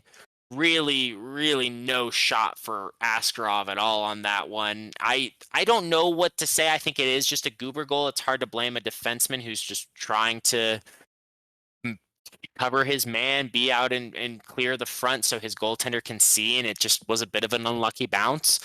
The second one was far more painful and also proved to be far more important. Goober goals happening on a power play, you throw the puck at the net, things happen. In this second scenario, the game-winning goal went off of Askarov's own pads and in to the net. Oh, those ones hurt. What sucks about that even more is a goal like that almost went in on Hellebuck, where he gets it between his legs, it goes off his pads on the inside, and then it goes into the post and back into his ass and not in. So I'm sorry the luck didn't swing the other way for Askarov. Ugh. And it just the fact that ultimately was the game-winning goal, that was the 4th goal that the Bruins scored in the game, it made it that much worse. Because, kid's doing the best he can out there, and he in this game was flashing some ridiculous saves, stealing goals. He has his moments where things get by him, and it's just a little pedestrian. He's still young. He's still learning. Consistency is every goaltender's struggle, right? It's every goaltender's mission. But the things he's able to do in the insanely fun highlight reel plays, he had multiple against Boston. So it just really sucks when those are the ones that get by him, when it just makes it worse. You know what I mean? When you know how much he's capable of, to have that just bad luck on not falling on his side.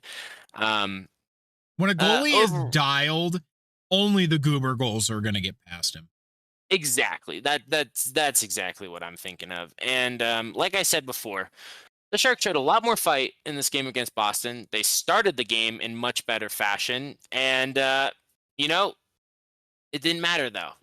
Same old story I've told a million times. They went into the third period of a winnable game with a lead and lost by multiple goals. It was positive, like I said, to see the intensity match. Boston is this team competing for a playoff spot. Every win, every game counts a lot more for them right now than they do for the Sharks. It's just that simple, especially for a franchise that is expecting playoff performances, because they've made it for something like 10 straight years now, close to. But it marked the Sharks' 6th loss in the last 7 games. Of course, now, as you know, they have 7 losses in the past 8 games, thanks to Nashville, but we'll talk about that more next week. So basically, to summarize this road trip, is that they should have all been winnable games. The loss to a hot Blue Jackets team perhaps was expected, but Boston has struggled so far in 2025. The Islanders are simply bad, and Nashville, at least going into the week and when we did our power rankings less than a month ago, we're the worst team in the NHL at the time. And the Nashville game, I will talk about it in depth, but it was a collapse of epic proportions.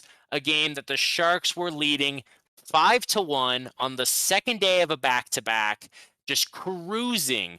Halfway through the game, it's 5-1. I shit you not, 30 minutes left, it is 5-1, and they lost the game 7-5.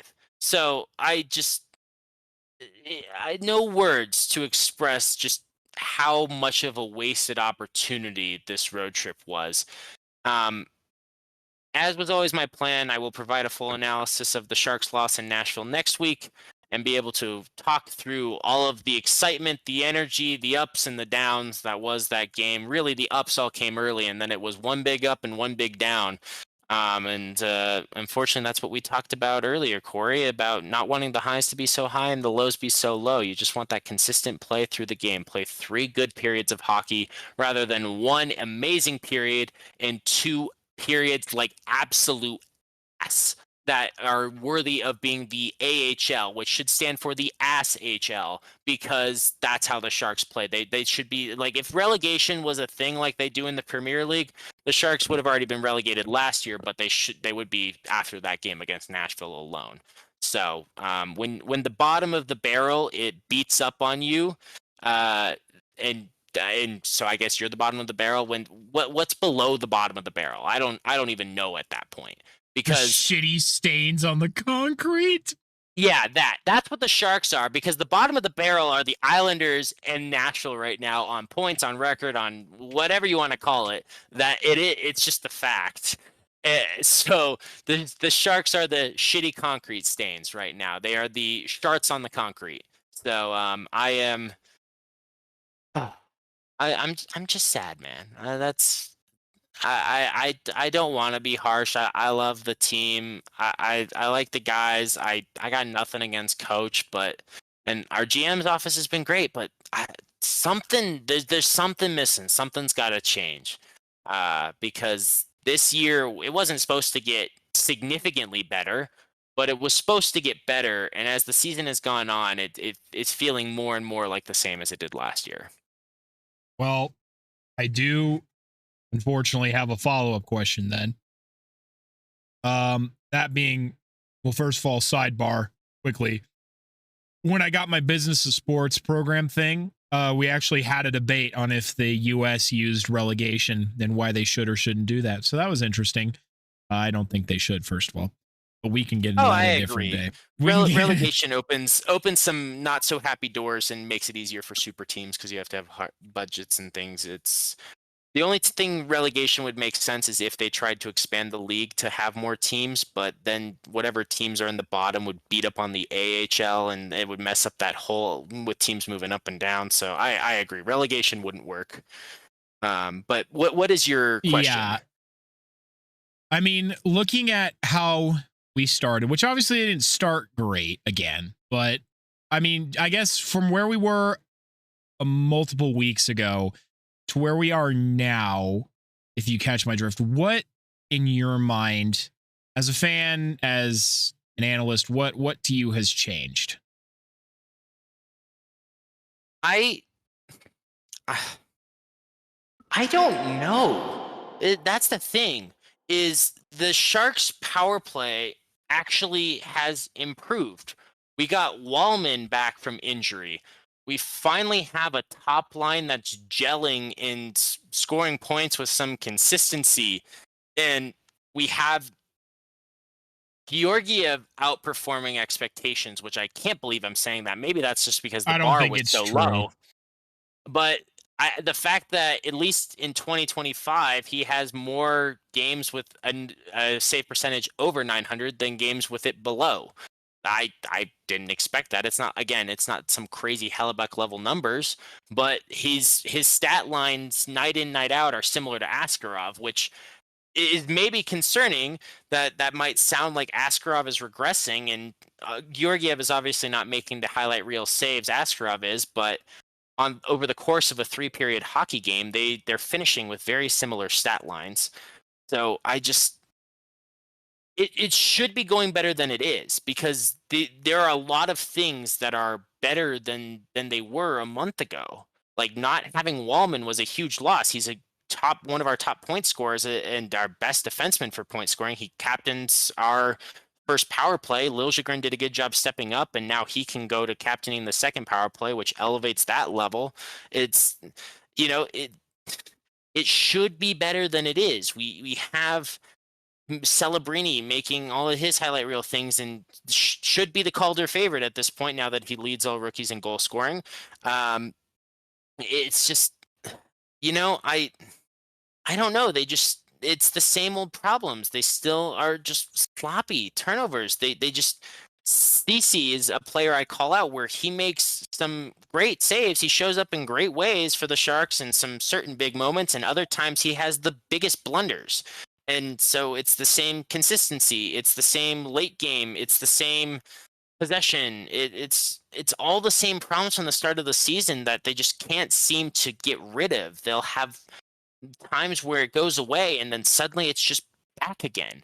Like, Mario Ferraro is having a good year as a defenseman, stepping up, shooting more, scoring more goals than he has normally. Like, there's so many things that I would say that are better than last year, but the results aren't matching that. Maybe it's small things and some of these games go a different way, but I don't think it's that simple. The Sharks they're still struggling with possession. I think maybe we identified that the faceoffs, while Wenberg has helped, is still an area that needs to be improved if they're 23rd in the league, and that just sets them up in a posture where they have to be more defensive. And I think, maybe it's not so much the defensemen are the problem with the defense, but the forwards have been struggling to do their part on defense, and that's hard to describe or quantify and over the course of a season, as opposed to just looking at an individual game, an individual period, an individual shift. So it's just, that's, I think, what's most frustrating is I can't point to the clear reason why it isn't getting better and it's getting worse instead. Well, that's why we talk about it here on the internet, and that's why there are GMs that get paid money to do it. So I'm very sorry, and I can certainly empathize with your frustration, but I do truly believe that the turnaround is closer to around the corner than maybe it feels right now. I genuinely believe the Sharks are just a few moves away from actually being able to at least compete at a fairly high level again. I really do feel that way. Like, I'm not just saying that because I'm with your homerism here and we talk about them a lot. I truly believe it. Well, I appreciate that. And I think since, like I said, they're doing all the pieces of the equation sound like things should be getting better. So I do think it is one of those things that might just happen overnight if it's just luck, if it is just a couple players change that we get that better consistency. There are things, like I said, that are seemingly should be moving the Sharks in the right direction. So don't be surprised if they make a bigger jump in between seasons than you might normally expect for a rebuilding team. They might not go the gradual rebuild where they have a 10-win season, then a 20-win, then a 30-win, then a 40-win type of thing. It might be they have 20 wins this year, and next year they're closer to that 40-win mark. And that's how I feel like it's going to be. Yeah, it's going to be a sharper jump than like what we've seen for the Blackhawks or the Ducks on their rebuilds, for example. It's gonna happen, and for some people who aren't always watching the Sharks, because again, late start times, late games on the West Coast, it's going to hit a lot of teams by surprise when they arrive and they truly hit their prime and hit their stride, because and maybe hopefully that'll be next year and they get that 40-win season, and then the year after that, that's when they make the next jump to like a 60-win season. And maybe that's getting a little overzealous and hopeful, because I don't know how I have that level of hope after the week I've been through.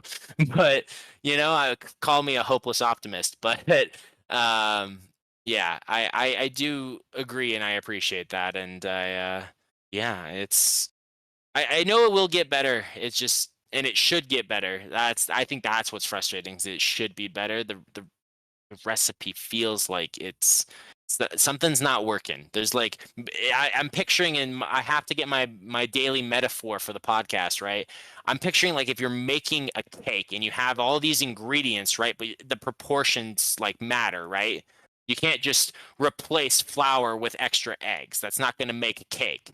It's going to be awful. So I think you're right with the extra players thing. That's the best metaphor, is maybe we have too many eggs and not enough flour, or vice versa. And all that is a small change, and boom, it'll be working soon.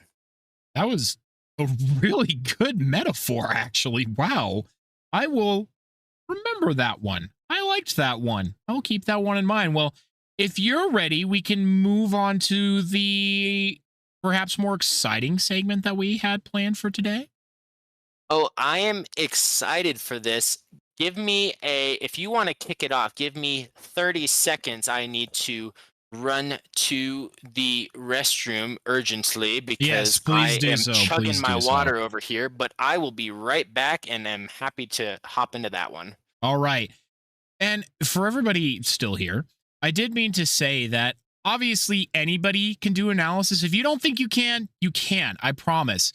It just requires you to dig a little deeper, do a little bit of reading. You really have to pay attention, watch the games, and don't stop learning. You know what I mean? Don't be afraid to dive into what things mean. Ask a fuck ton of questions. That's how I'm learning. And I still certainly hardly know anything at all, but that's what makes it fun, is I get to learn something new virtually every day, every week that I work on this. And that's why it's so fun. But where I was going with that is, anybody can do analysis, but that's why I try and inject things like the hockey court, the good, the bad, and the Avalanche, and other fun segments that just spice it up a little bit, make it a little bit unique, make it a little bit more fun to listen to. So once again, as we always say, if you like what we're doing here, follow us, share us.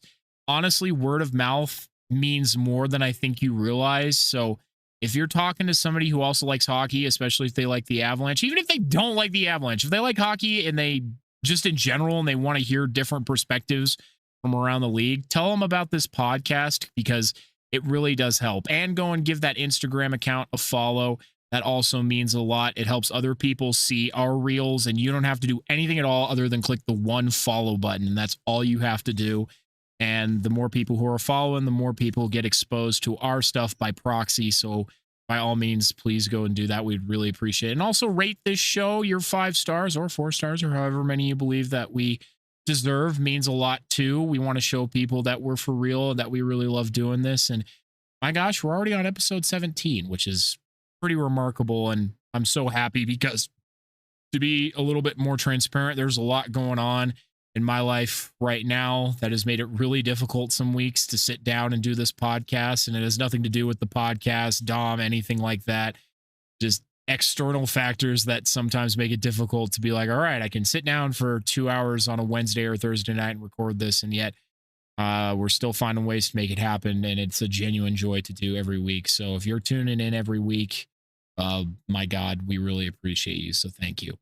But moving on. I would like to parrot that because I just arrived at the right time getting back online. Yes, we appreciate you a ton, and it is we do the best we can, but it is a highlight of my week, even if it takes the time, and we're committed to do our due analysis beforehand and try to bring you good content. So we appreciate those of you who stick with us and do what you can to help others be exposed and can just have a chance to see if they enjoy the sport of hockey as much as we do. So thank you to everyone for what you do, and go give that Instagram a follow.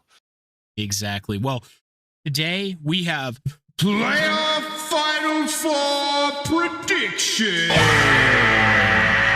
I'm so grateful that I have hockey curious friends around me because they pose questions to me that I would never ask myself, such as, why do we even have a point system in the first place, and how much does it actually tell us? That's a can of worms for another day. But the fun question that was posed to me recently was, predict the Final Four in this year's playoffs right now, and then from that, predict the Stanley Cup final matchup. I, of course, posed this same question to Dom, and he loved it. And I haven't heard his predictions, and he hasn't heard mine. Therefore, without further ado, here's what Dom and I think the Final Four is shaping out to be as of today. Now, Dom, I'm not quite sure how we should do this because I have the East and the West separated and then the final from those. Should we go like East, East, West, West type deal? I have the West written first for me. I think we can go East, East, West, West, or West, West, East, East, and then final. I have the same situation. My East into final blends a little bit. Like I didn't have as much to write in the transition there. So that's just the only reason why I say West first, then East. But if we want to talk about the Avs potentially save a little surprise for the later half, I can make it work and go East here. First, No. Here's what we'll do. I'll say my East, you say your West, then I'll say my West, and you say your East. Love it. All right, let's do it. All right. So the East, the Eastern Conference. My answers are going on both ends. They're going to be so boring, but it is so hard to bet otherwise just knowing the facts as they're given right now. For the Eastern Conference, I predict, and we'll discuss after, by the way. Let's get them out there, then we'll discuss. I predict that the Carolina Hurricanes and the Florida Panthers will once again go toe-to-toe. Now, I get it. This is literally a repeat of last year's Eastern Conference final. But since 2019, the Hurricanes have made the conference finals twice, losing each time to the eventual cup loser, interestingly enough. But now the Rangers are out of the picture. At least that's how I expect it to go. And that, which is an opponent they've lost to on a couple of occasions. The Bruins, another demon of the past, may not be making it to the dance either. The Canes are and always a bridesmaid, never a bride type team, the Dallas of the East, and can consistently make semi-deep to deep playoff runs, only going out in the first round once since 2019, by the way. Not to mention, not only did this team not regress this season, but seemingly found a way to stay good, if not get better.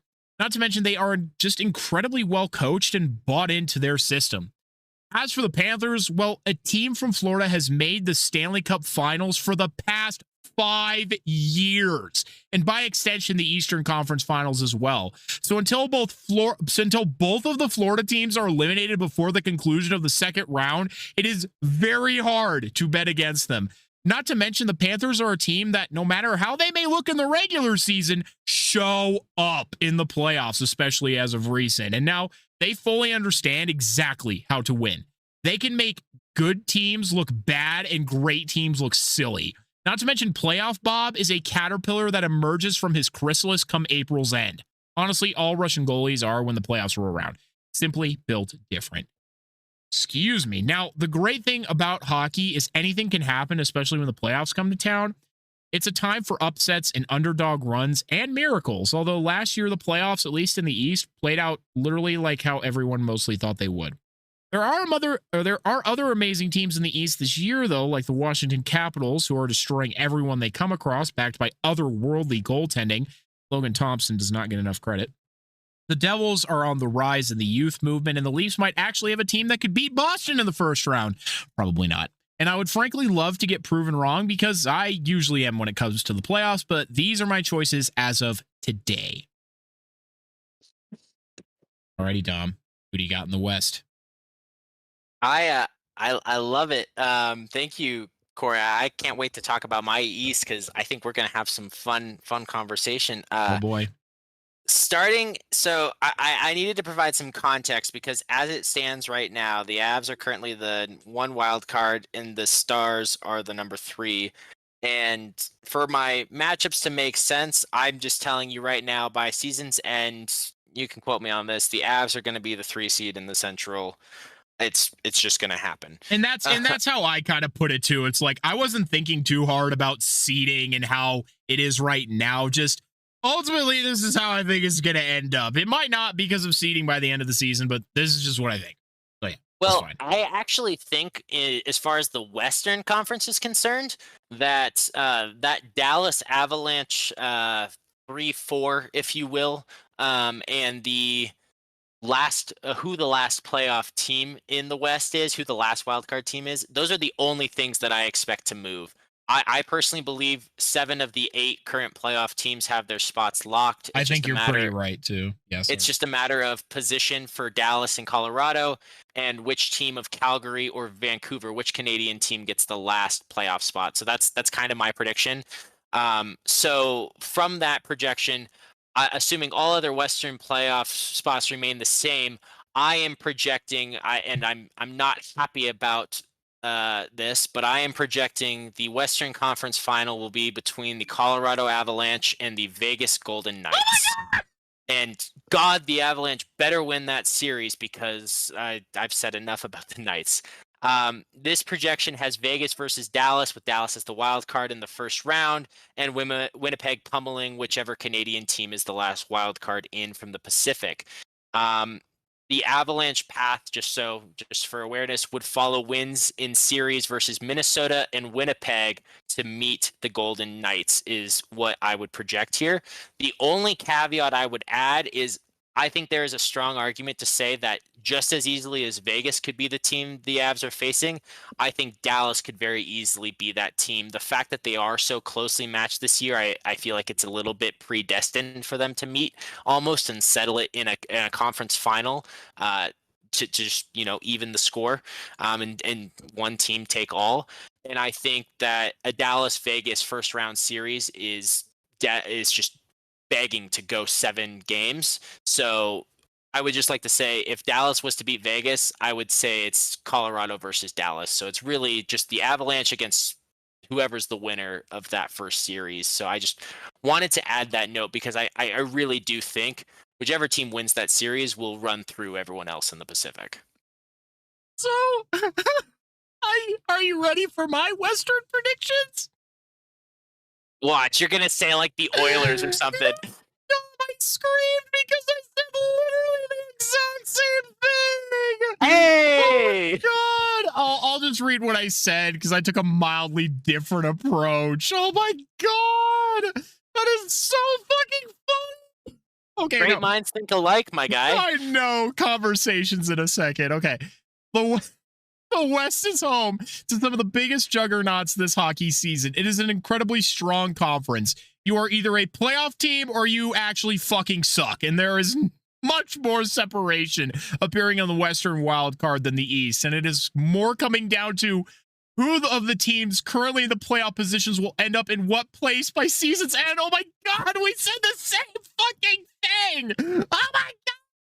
First, I want to talk about the Stars. Since 2019, they have made 3 conference finals, including a Stanley Cup final, in which they got dogged by the Lightning. But Dallas also consistently makes deep runs, and it is very, very hard to bet against them when picking teams to go far. However, I swear this isn't just my homerism talking, but my choices for the Western Conference final are the Vegas Golden Knights and the Colorado Avalanche.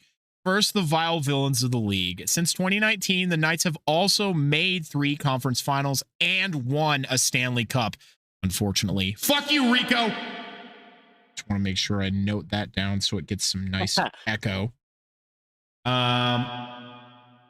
This year, they are right there again at the top of the league. This team seemingly just pulls wins out of their ass, and I don't watch a lot of their games because I hate them.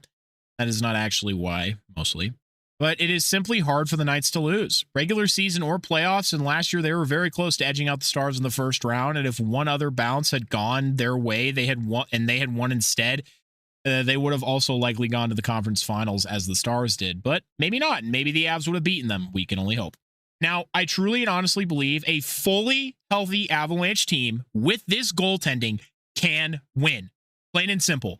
I won't make excuses too much, but the Avs have run into some shitty fucking circumstances in their last couple of playoff runs since the Cup win.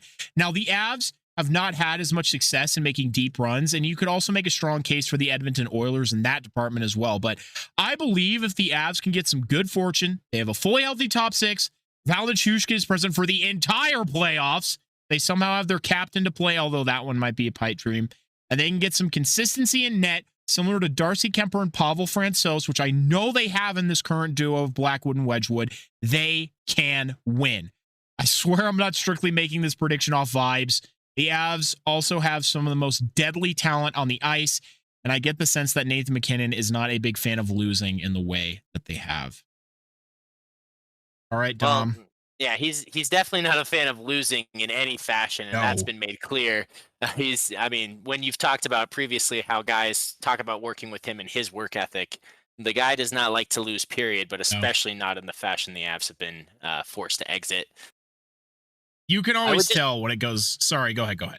Oh, no. Please say it. Just, you can always tell when the camera goes, it always goes to him first whenever the Avalanche are eliminated, and you can just see it in his eyes. He's just like, fuck. He wants to play more hockey. He's the talisman. He truly has such a drive to win. And he's like, if I could be on the ice for the full 60, I would. The best competitors always have that attitude. So that's how you know you have a true winner on your roster. Yeah.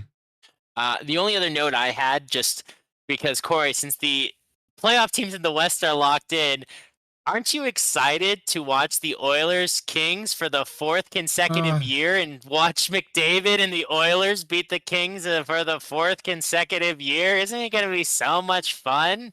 And honestly, at this point, God, it would be good if the Oilers could get the first seed so the Kings could play the Knights or something in the first round. Just let them play somebody else, please, bro. Because the Kings have looked great this year. But the problem is Edmonton has also looked really good this year. And it's just the Kings just don't have the staff necessary to compete with the McDavid star power. It just, I don't want to watch it. Yeah, well, please. When we talk about constants in life or guarantees, death, taxes, and the Kings losing the Oilers in the playoffs. Oh, my God. Sorry, in other news, just to update you, in the continuously wacky game that is Nashville versus the Sharks, number one, they just need to start setting the over-under whenever these two franchises play on goals scored combined at 10. It is 5-5. What the fuck? The Sharks have 3 minutes and 40 seconds remaining on a 5-minute major power play from a hit to the head on Dellandrea, where he got hit and spiraled in midair before falling on his face. Yeah, so he was spun 270 degrees, getting hit primarily shoulder to head. I don't want to say the name of the Nashville player because I think I know who it is, but I'm not certain and I'm not confident enough. For a dirty hit like that, I don't want to falsely accuse. But yeah, that power play came after the Sharks scored a goal to make it 5-4, less than a minute later. Dirty hit exacting some frustration and maybe sloppy play from Nashville. But now this is the first time I have watched a Sharks major penalty live since the infamous Pavelski versus Golden Knights incident. So this is quite the time to be watching live. Anyway, who you got for the East? For the East. And now I'm gonna wind up making what is a somewhat, or at least a more bold prediction. Ooh. This isn't the bold prediction. This first part. I don't trust Toronto in the playoffs No. until proven otherwise. So with that in mind, I have, as one of the Eastern Conference final teams, I have the Montreal Canadiens finishing in the first Eastern wildcard slot and sending Toronto home in the first round yet again. The Atlantic currently has 3 teams with 52 points, nipping at the heels of the Lightning. I have Tampa holding serve to take the third Atlantic slot, forcing Montreal, Ottawa, and Boston into a very exciting and competitive race with Columbus for only 2 playoff spots.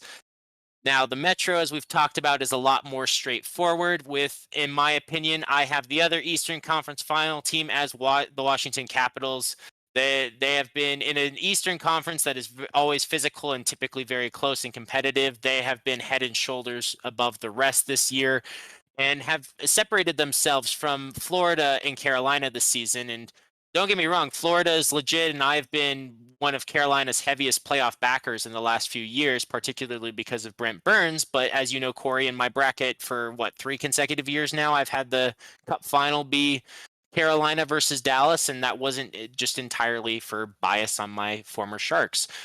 So those are real teams. I just think they're going to have to play each other in the first round, so only one of them can move forward.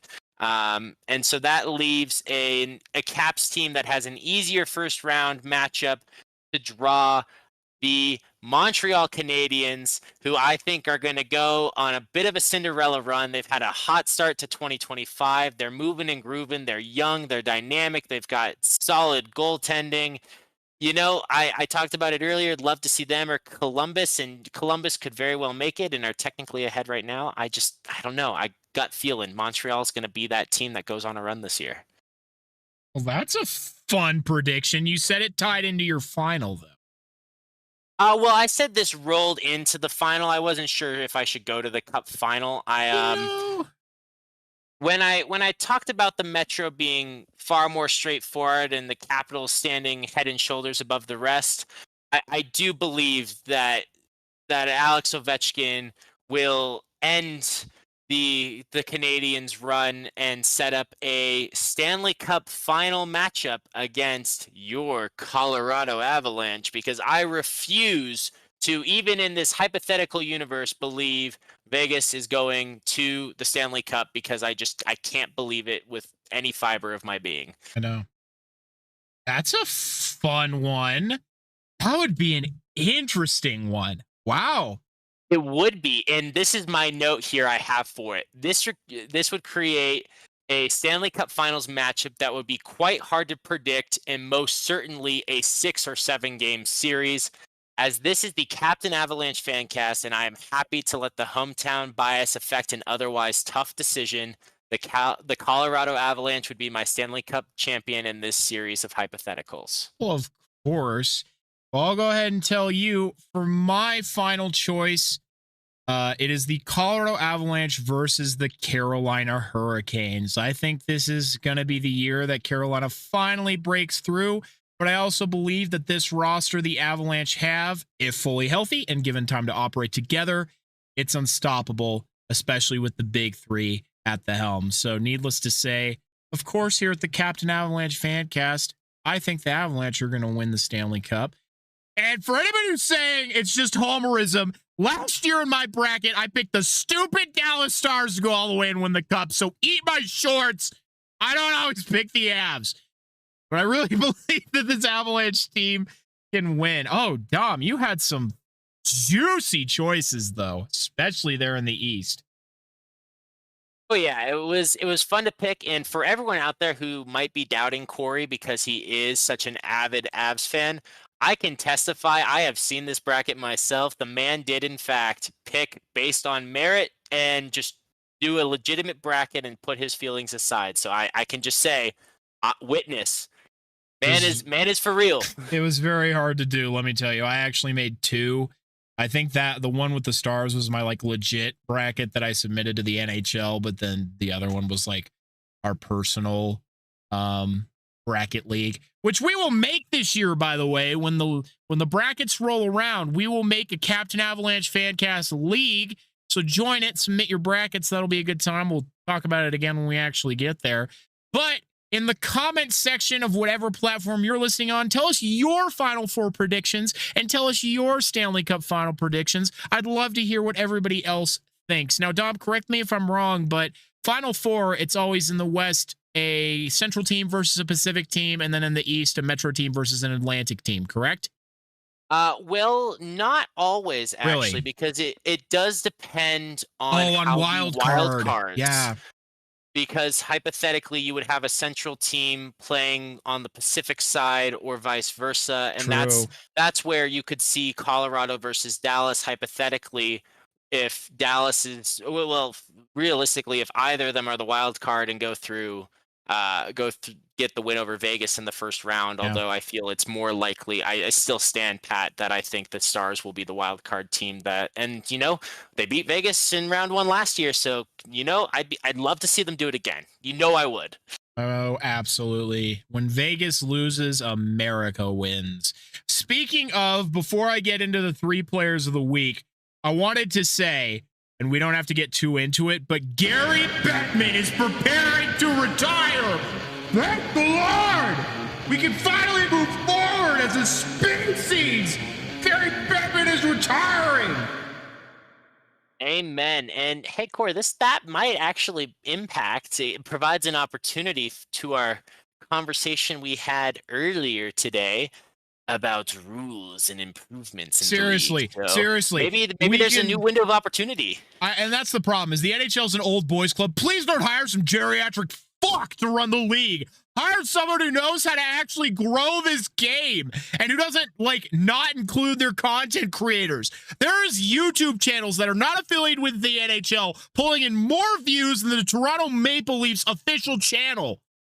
So God damn it, get these people involved. They want to help you. They want to grow the game. I want to grow the game. Dom wants to grow the game. That's why we do this podcast. We want people to learn to love the game of hockey. Of course, I want you to cheer for the Avalanche, but you need to learn to love the game of hockey. God damn it. We need to get this game out there. That's all I have to say on that. And it's such a great game. It's the best game. It is the best game. It really is. Anyway, your 3 players of the week, although given some of the states of play, I didn't want to select anybody, but here they are anyway. Number 3 is Casey Middlestat. Finally scored some goals, got some points, looked a little better. Hopefully that can continue, although his name is on the trade block now. Number 2, Mackenzie Blackwood was hung out to dry, let in a few more than normal, but most of those were not his fault. Played out of his mind, got multiple highlight reel saves. Number 1, Nathan MacKinnon. Even when the Avs don't score, this motherfucker did. He put the team on his back and just scored some absolutely insane goals this week. Almost every single goal that he scored went on the NHL's official Instagram page because they were just that amazing. He is a human highlight reel, but he does it through his skill and determination. Nobody has a work ethic better than Nathan MacKinnon. Dom? Unless you have something else to say about anything else we've talked about today, are you ready for today's fun fact? Oh, that has been what a day! What a day! This has been quite a fun episode, and really, really excited. And I think I heard you say correctly. Is this number 17? This is number 17. Well, wow.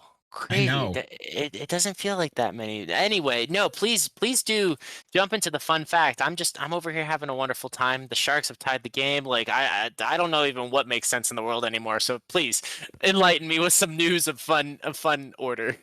All right. A bit cheating here, but I just found these things too fun not to share. It almost serves as an around the league thing, but several firsts in NHL history happened recently, and being around as long as hockey has, it's pretty remarkable we're seeing some of these things happen now. Excuse me. First, we may have discussed this a bit already, but a few more details and just some fun to put some extra emphasis because it is just such a major achievement. Alex Nedeljkovic has scored the 15th goalie goal in NHL history. That's not the impressive part, however. He is the first goaltender in NHL history to have a multi-point game with a goal and an assist, and is the first goaltender to score at every major competitive level, scoring at the scoring in the ECHL, twice in the AHL, and now in the NHL. In the world of Brodeur and Hasek, it's pretty insane that no one else had done it before. Next, experience Buffalo Sabres hockey. The Sabres managed to score a goal without a single shot on net in a period. During their game against Carolina, the Sabres led 3-2 going into the end of the third. Rightfully, they pulled their goalie only for Ryan MacLeod to get a break towards the empty net. Brent Burns pulls up behind him and absolutely slashes his stick to pieces out of his hands. This normally, if a goaltender would have been in the net, would have resulted in a penalty shot, but because no goaltender was in net, Ryan MacLeod was not only given the goal, but it would count as a hat trick, the first of his career.